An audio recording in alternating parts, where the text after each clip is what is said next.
चिन्मय उन्हाळ्याच्या सुट्टीत गावी आला होता.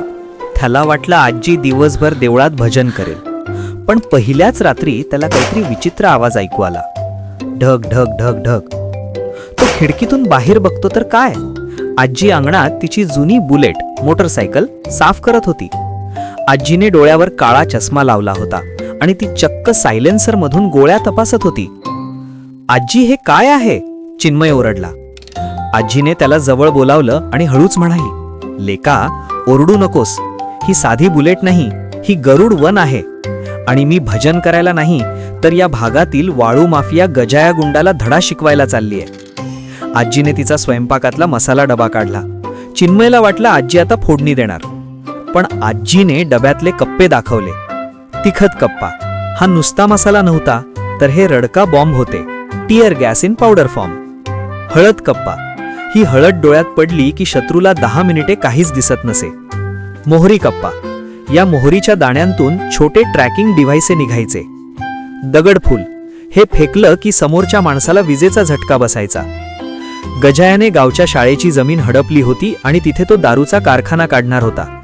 आजीने ठरवलं होतं की आज रात्री त्याचं दुकान बंद करायचं. चिन्मय, मागे बैस आणि हे कराडचं लाटणं पकड, आजीने आदेश दिला. पण आजी, लाटण्याने काय होणार? अरे, हे लाटणं बटन दाबलं की स्वॉर्ड होतं, तलवार. आजीने डोळा मारला. बुलेट सुसाट सुटली. शेतातल्या धुऱ्यांवरून काट्याकुट्यातून आजीने गाडी गजायाच्या अड्ड्यावर नेली. तिथे 10-12 गुंड हातात काठ्या घेऊन उभे होते. आजीने गाडी जोरात ब्रेक मारून थांबवली. कोल्हापुरी चपलेचा खडखड आवाज ऐकून गुंड शहारले. काय रे गजाया, मर्दाची पोरं असून गरिबांच्या जमिनी हडपता? आज तुझी नळीच तोडते बघ, आजी कडक आवाजात गरजली. गजायाने त्याच्या गुंडांना इशारा केला. ते धावून आले. आजीने तिचा मसाला डबा हवेत उडवला. संपूर्ण परिसरात तिखटाचा धूर झाला. गुंड शिंकायला आणि रडायला लागले. चिन्मयने आजीने दिलेलं लाटणं काढलं आणि जसं त्याने बटन दाबलं, त्यातून एक निळी लेझरची काठी बाहेर आली. चिन्मयने आजीच्या सोबतीने गुंडांची दाणादाण उडवली. शेवटी आजीने गजायाची गचांडी धरली आणि म्हणाली, उद्याच्या उद्या शाळेचे कागद परत कर, नाहीतर तुला कोल्हापुरी मिरच्यांचं असं स्नान घालीन की जन्मभर आग विझणार नाही. गजाया घाबरून आजीच्या पाया पडला. दुसऱ्या दिवशी सकाळी आजी पुन्हा चिन्मयला दूध भाकरी भरवत होती. गावात चर्चा होती की काल रात्री कुणीतरी सुपरमॅन आला होता.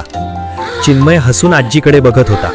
आजीने हळूच त्याच्या ताटात एक लाडू ठेवला आणि कुजबुजली, पुढच्या वेळेस आपण वाघाच्या शिकारीला जाऊ. फक्त तुझ्या आईला सांगू नकोस, नाहीतर ती मला घरात घेणार नाही. चिन्मयला आता समजलं होतं की त्याची आजी गँगस्टर नाही, तर ती डबँग देशप्रेमी आहे.